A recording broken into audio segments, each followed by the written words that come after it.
ஆண்டவரும் இரட்சகருமாக இயேசு கிறிஸ்து இனிய நாமத்தில் யாவருக்கும் அன்பின் வாழ்த்துக்களை தெரிவித்துக் கொள்கிறேன். அருமையான தேவப்பிள்ளைகளே, நியூ டே நியூ ஹோப், புதிய நாள் புதிய நம்பிக்கை தின தியானத்தின் மூலமாய் இந்த நாளில் கூட எங்களை சந்திப்பதில் நான் மிகுந்த மகிழ்ச்சி அடைகிறேன். அல்லேலூயா. பாருங்க, இப்போதான் இந்த வருஷம் துவங்கின போல இருக்கு. 5 மாதங்கள் முடிஞ்சிச்சுல, எவ்வளோ வேகமாய் நாட்கள் போகிறது. கர்த்தர் நமக்கு ஒரு புதிய ஒரு மாதத்தை, இந்த 6வது மாதத்துக்கு கூட கர்த்தர் நமக்கு கொடுத்திருக்கிறார். தேவப்பிள்ளைகளே, இன்றைக்கு கூட கர்த்தர் நமக்கு கொடுக்கிற வார்த்தை என்ன?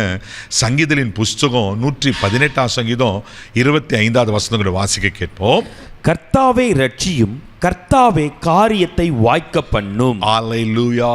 இங்க சங்கீதக்காரன் சொல்றாரு, கர்த்தாவே காரியத்தை வாய்க்க பண்ணும். ஆமேன். தேவ பிள்ளைகளே, ஒருவேளை இதே வேண்டுதலோடு கூட நீங்களும் காணப்படுகிறீங்களா?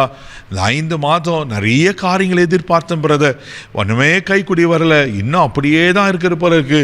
இந்த வருஷம் எனக்கு நன்மை இருக்கும்னு நினச்சேன், ஆனால் இந்த வருஷத்தில் இத்தனை மாதம் கடந்தோம், நான் எதிர்பார்த்த காரியம் கைக்குடி வரலையே, அப்படி கலங்கி கொண்டிருக்க தேவ பிள்ளையே, நீங்கள் கவலைப்படாதீங்க. இங்கே நாம் ஒரு விண்ணப்பத்தை நாம் செய்ய போகிறோம். கர்த்தாவே எங்களை ரட்சியும், கர்த்தாவே எங்கள் காரியத்தை வாய்க்க பண்ணும். நான் விசுவாசிக்கிறேன், தேவ மனுஷனா உங்களை நான் மனசார பிளஸ் பண்ணுறேன். கர்த்தர் உங்களுடைய காரியங்களை வாய்க்க பண்ணுவார். ஆமே. அவரால் முடியாத எது இருக்க சொல்லும் பார்க்கலாம். அவர் சொல்ல ஆகும், அவர் கட்டளை நிற்கும் அல்லவா. அந்த அருமையான ஒரு சம்பவத்தை நான் பார்க்கிறோம். ஆண்டவர் இஸ்ரவேல் ஜனங்களை விடுவித்து கொண்டு வருகிற சமயத்தில் இந்த ஜனங்க என்ன பண்ணனா, வனாந்தர முறுமுறுப்பாங்க. எங்களுக்கு காடை வேணும், எனக்கு கறி வேணும், இறைச்சி வேணும்னு. நாங்கள் எகிப்தில் இருக்கும்போது வெள்ளரிக்காய், வெள்ளைப்பூண்டு, வெங்காயம் இதெல்லாம் சாப்பிட்டோம், இதெல்லாம் ஒன்றுமே இல்லை எங்களுக்கு இங்கே அப்படியே புலம்புவாங்க. ஆனால் மோசே ஆண்டர்களை சொல்லுவார், ஆண்டவர் வந்து நான் இறைச்சியை கொடுப்பேன்னு சொல்லுவார். அப்போ மோசைக்கு ஒரு டவுட் வந்துடும். என்ன டவுட்னா, ஆண்டவரே ஆட்கள் இருக்கிறது 6 லட்சம் காலாட்கள் இருக்கிறாங்க, அப்படியே பார்த்தா எத்தனை லட்சக்கணக்கான மக்களுக்கு இவங்களுக்கெல்லாம் எப்படி காடை கொடுக்க முடியும்? தெய்வ பிள்ளையில என்னாக 11 அழகா சொல்லப்பட்டிருக்கோம், என் கை குறி இருக்கோ, இது நடக்குமா நடக்காத நினைக்கிறீங்களா?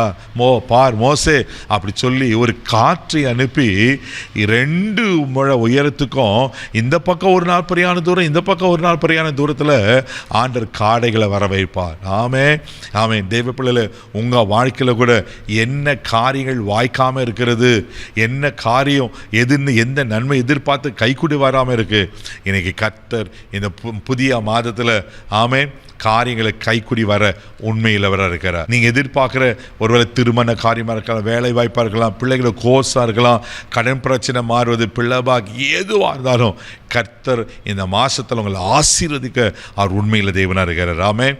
அதே சங்கீதத்தின் புஸ்தகம் 37 சங்கீதம் 5வது வசனத்தை கூட வாசிக்கும் போது இப்படியா சொல்லப்பட்டிருக்கு, வாசிக்க கேட்போம். உன் வழியை கர்த்தருக்கு ஒப்புவித்து அவர் மேல் நம்பிக்கையாயிரு, அவரே காரியத்தை வாய்க்க பண்ணுவார். ஆமென். அதுதாங்க, ஆண்டவர் தான் நம்மளுக்கு காரியத்தை வாய்க்க பண்ணணும், வேற ஆல்டர்னேட்டிவ் கிடையாது. ஆனால் நாம் என்ன செய்யணுமா, உன் வழியை கர்த்தருக்கு ஒப்புவித்து. ஹல்லேலூயா. உங்கள் வழியை அப்படின்னா உங்களுடைய விசுவாசத்தை காத்துக்கொண்டு, ஆண்டவரே நீங்கள் பார்த்து கொள்ளுங்கப்பா, ஆண்டவரே நான் உங்களை சார்ந்திருக்கிறேன்ப்பா, உங்களை நான் நம்புகிறேன்ப்பா, எனக்கு நீங்கள் உதவி செய்யுங்கப்பா அப்படின்னு ஆமென். உங்கள் வழியை கர்த்தருக்கு ஒப்புவித்து, உங்கள் வாழ்க்கையை முழுசுமாக கர்த்தருக்கு ஒப்புவித்து அவரை சார்ந்து கொண்டிருங்க, அவர் காரியத்தை வாய்க்க பண்ணுவார். அல்லேலூயா. அது மாத்திரம் இல்லாமல் அதே சங்கீதத்தின் புஸ்தகம் 37 சங்கீதம் 34 வசனம் கூட இப்படியா சொல்லப்பட்டிருக்கு, வாசிக்க கேட்போம். நீ கர்த்தருக்கு காத்திருந்து அவருடைய வழியை கைக்கொள், அப்பொழுது நீ பூமியை சுதந்தரித்துக் கொள்வதற்கும் அவர் உன்னை உயர்த்துவார், துன்மார்க்கர் அறுப்புண்டு போவதை நீ காண்பாய். ஆமென். பாருங்க, நீ கர்த்தருக்கு காத்திருந்து அவர் வழியை கைக்கொள். ஆண்டவருக்கு சமத்தில் காத்திருந்து அவர் என்ன சொல்கிறாரோ, அவர் விரும்புகிற அந்த பரிசுத்தமான வாழ்க்கைக்கு நீங்கள் ஒப்பு கொடுத்து பாருங்கள், அவர் வழிகளை கை கொண்டு பாருங்கள், அவர் வார்த்தையின்படி வாழ்ந்து பாருங்கள், அவர் காரியத்தை நிச்சயமாக வாய்க்க பண்ணுவார். நம் கண்களை மூடி நம்ம ஜெபிக்கலாம். அன்பு தகப்பனே, உமக்கு நன்றி சொல்கிறோம்ப்பா. ஆண்டவரே கர்த்தாவே, காரியத்தை வாய்க்க பண்ணும் நாங்கள் கேட்குறோம்ப்பா. யார் என்னென்ன காரியத்துக்காக, என்னென்ன நன்மைக்காக, என்னென்ன எதிர்பார்ப்புகளுக்காக வேண்டுதல் செய்கிறாங்களோ, ஆண்டவர் ஆண்டவரே இந்த கால வழியில் இயேசுவின் நாமத்தில் அவர்களை மனசார நான் பிளஸ் பண்ணி ஆசீர்வதிக்கிறேன்ப்பா. அன்மேன் அவர் காரியங்கள் வாய்க்க பண்ணுவீராக ஜெபிக்கிறோம். நீங்கள் வாய்க்க பண்ணிட்டீங்க, அதுக்கு வேண்டிய அன்ற துவக்கத்தை நீங்கள் உண்டு பண்ணிட்டீங்க. இன்றைக்கே நீங்கள் அற்புதங்களை செய்ய போகிற ஸ்தோத்திரப்பா.